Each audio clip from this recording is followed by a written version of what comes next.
So John Fetterman was hospitalized for depression. He had a stroke again, or not a stroke, something? He had something. He went to the hospital for something.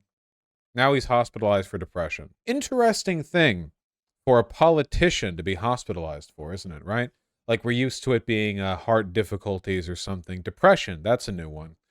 Well, how does that work? Well, strokes, which he has been known to have in the past, can significantly affect your brain chemistry.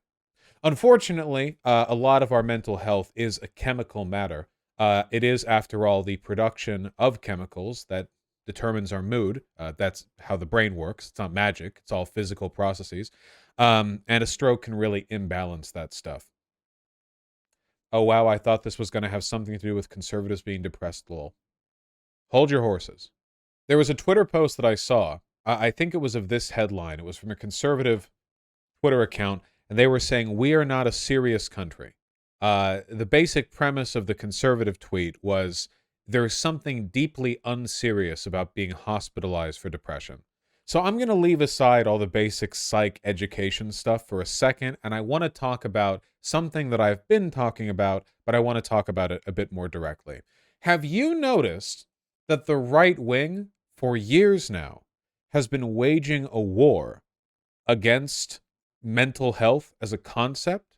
Like, for years now, I have been seeing so many conservative figures who have been saying stuff like depression isn't real, anxiety isn't real, you don't need SSRIs, all this stuff is fake. They recently, hold on, there was recently a big study on SSRIs that that conservatives then went on to say, like, oh, so SSRIs are completely ineffective, which is not true. SSRIs definitely aren't effective for everyone. Hold on. No evidence that depression is caused by low serotonin levels finds comprehensive review. After decades of study, there remains no clear evidence that serotonin levels or serotonin activity are responsible for depression, according to a major review of prior research led by UCL students. So the actual, like, results of this, because a lot of conservatives ran away from this going, oh, see, there is no such thing as a chemical imbalance. It's actually all just your willpower. A growing number of scientists and professional bodies are recognizing the chemical imbalance framing as an oversimplification. There is also evidence that believing that low mood is caused by chemical imbalance leads people to have a pessimistic outlook and likelihood of recovery and the possibility of managing moods without medical help. This is because people will meet criteria for anxiety and depression at some point in their lives. The authors also found evidence from a large meta-analysis that people who used antidepressants had lower levels of serotonin in their blood. They concluded that some evidence was consistent with the possibility that long-term antidepressant use reduces serotonin concentrations. The researchers say this may imply an increase in serotonin that some antidepressants produce in the short term could lead to compensatory changes in the brain that produce the opposite effect in the long term. While the study did not review the efficacy of antidepressants, the authors encourage further research and advice into treatments that might focus instead on managing stressful or traumatic events in people's lives.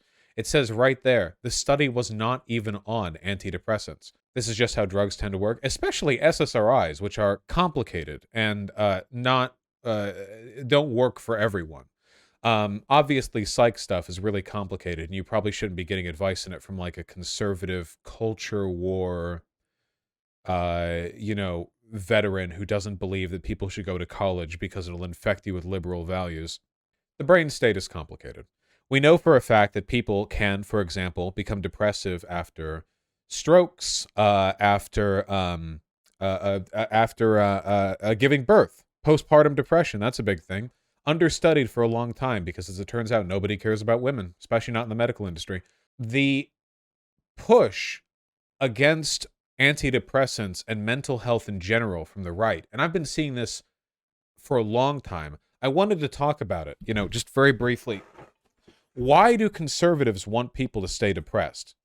And I think there are a couple of reasons, and I just wanted to outline my thoughts, So it's sort of a broad exercise, analysis. They want you to die. Sure, it is true. They're demons. They want you to die. That's part of it. I think a large part of it also is that mental instability is a kind of like a recruiting ground from them. We know, for example, that Steve Bannon specifically targeted like incel communities online for the far right. Stormfront did the same. 4chan is simultaneously a largely far right website and full of incels who are suicidally depressive, so there's already an overlap there. I think environments like that tend to make for like really good culture war warriors because uber depressed like young men are like an easy recruiting base. I think a lot of it also has to do with a kind of rejection of modernity because if you have a bunch of unhappy guys and girls, it's really easy to sell people on the idea that like, well, why are you miserable? You're miserable because of feminism. Women shouldn't be working jobs, all this polyamory feminist bullshit. You would be happy if you just had a wife and had kids and settled down and blah, blah, blah, blah.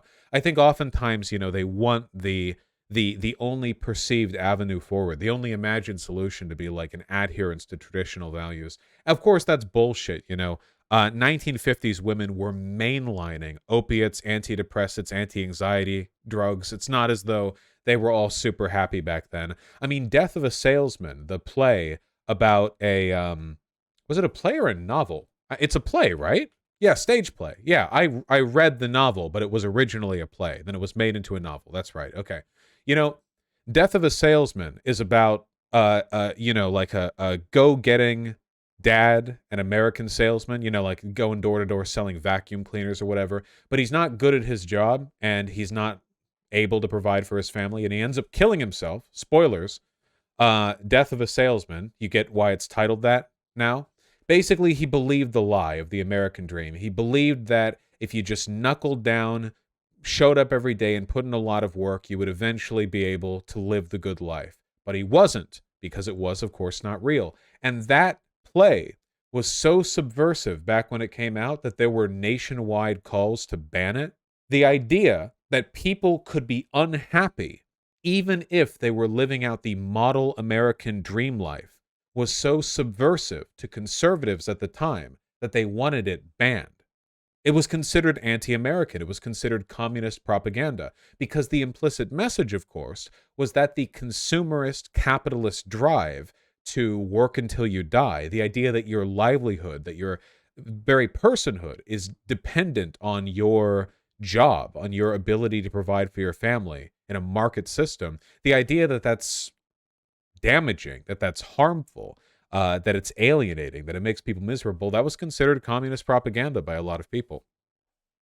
Don't we kind of see parallels in this? Conservatives are always telling people, shut the fuck up, don't talk about your feelings. We don't want to hear it. Bottle them up. If you're a real man, you'll shut up and you'll get your work done. And I feel like a lot of this is because ultimately they're trying to recapture and remodel the older style of conservative like capitalist wage cuckery. The idea of this completely uncritical adoption of the American dream, no matter what the actual like real economy looks like, as a way of getting people to shut up and be economically subservient. In a lot of ways, it's really just trying to get people to shut up. The opposition to SSRIs and any kind of psychiatric help in general seems to me like, in a way, more words, put to what Jordan Peterson said in his book, the whole before you criticize the world, make sure your house is perfectly in order. Basically, if you're not feeling well, it's because you're not doing the wage cuckery enough. If you're still not feeling well, it's because you're still not doing it enough. And don't bother me, effectively. Anyway, that's why I think the Twitter post talked about Fetterman being hospitalized for depression in that way. I think we kind of have this mental image of very powerful people as not being susceptible to psychological damage, like we hear about our friends and family going to therapy, but how often do you hear about like business tycoons or politicians doing such? There's an air of invulnerability that they deliberately cultivate because it's not like ultra powerful wealthy people don't take meds or go to therapy. These people are fucked up in the head. Of course they do. But they hide it. And there's an effort to hide it because there's a need to maintain a cultural artifice that actualized people, that powerful people who have succeeded in the system, don't have to deal with these mental health issues because ultimately these mental health issues are Untermensch bullshit, right? They're for lesser people to worry about, whereas the people on top are steady, rock steady, at all times. I think that's what they want to promote. I think that's one of the reasons why they consider it kind of like subversive to see someone like Fetterman say, you know, I'm going into the hospital being treated for depression or whatever, because it kind of puts a lie to that. Yeah, yeah, DM's correct as well. It's a lot of it's a Christianity thing as well. The idea of putting your mental well-being in the hands of some kind of scientific solution as opposed to prayer and God, um, taboo in some groups. They mocked AOC for it too. Yeah. Oh yeah. Yeah. Yeah. They did. They spent like a full year making fun of AOC because she said she was feeling traumatized after the whole Jan 6 thing. Because she was afraid that like her portion of the building was going to be stormed, which, you know, very may well have happened given how things were going that day. Yeah, explicitly making fun of her over fears of being raped. I remember this clip. Yeah, truly phenomenal stuff. If they had their way, therapists would be killed. They would probably keep like trans conversion camps or whatever. So that's the closest thing we'll get to like maintained therapy. Conversion camp caught by the FBI for human trafficking children. Alabama couple who ran conversion therapy camp indicted for human trafficking. Well, shucks. Are you telling me that the kind of people who would run gay conversion therapy camps would actually be terrible people? Young boys were allegedly starved and beaten to get the demon out and make them straight. An Alabama couple who allegedly operated Christian conversion therapy camps for troubled boys has been indicted in Texas for human trafficking. Gary Wiggins, 49, and his wife Megan Wiggins, 34, 15 years his junior, were arrested on August 6 on one count each of trafficking of persons, a first-degree felony. It comes after a year-long investigation into the couple's residential home for troubled boys in Burnett County, Texas, where they were accused of trafficking underage boys and making them, quote, engage in forced labor or services. The couple's 10-acre property was raided last year with 8 boys between the ages of 10 and 17 removed following allegations of abuse, neglect, fraud, trafficking, and more. Nice. The Alabama home called Blessed Hope Boys Academy was investigated by ABC's 2020 after boys told of the abuse they suffered, including starvation, forced exercise, and solitary confinement, as well as anti-gay conversion therapy. Lucas Greenfield, whose mother sent him to the camp because he is gay, told 2020 that Gary Wiggins, or Brother Gary as he was called, would beat him. He took off his belt and started swinging, Greenfield said. He reported to the police that Wiggins said he was going to get the demon out of you and make you straight. Former teacher Rodney Pinkston corroborated reports of conversion therapy tactics, telling 2020 that Wiggins was trying to force the boys to be straight. During his preaching, sometimes Brother Gary would say to the boys, "That's just queer. What are you, queer? You a son?" he said. Nice. Nothing but the highest level of care for these people, you know?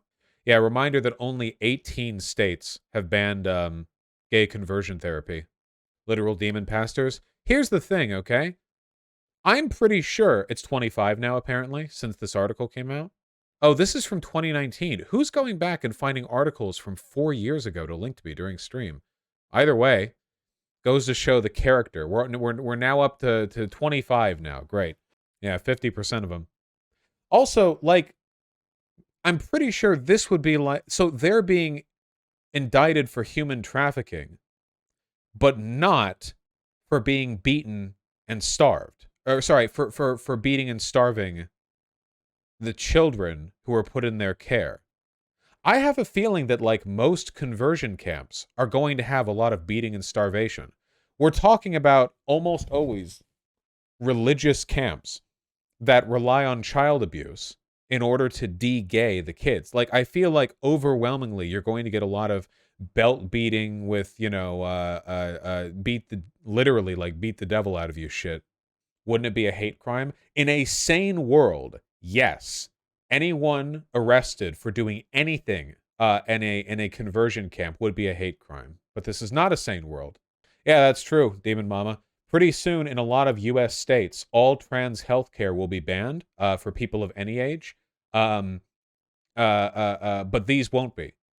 So if parents have a trans teenager, it'll be illegal for them to go to a doctor to discuss their medical options, but it will be legal to ship them off to, like, you know, Big Papa to beat the shit out of them and detrans them with a belt. Conservatives love beating the shit out of the kids. They love it more than anything else. More than anything else in the world, they love it. Man, California is looking pretty bad here. California has really bad access to mental health services. But yeah, the Deep South. Alabama's ranked 50. Florida's ranked 49. Texas is ranked 51. How the fuck is Texas ranked 51? Is DC counted as a separate... DC? Okay. Is there a 52 in here? Okay, no, it's yeah, okay, DC. Yeah, just imagine being worse off than Alaska. What's number one? Let's find out. Vermont, apparently. Vermont is number one because if you live in Vermont, you know that you live in the state that Bernie Sanders is from, and that just makes you happy naturally. It's very good. Yeah, Bernie Sanders personally shows up to your house. I have friends in Vermont. Almost half of them have just seen Bernie out in the wild somewhere. That's adorable.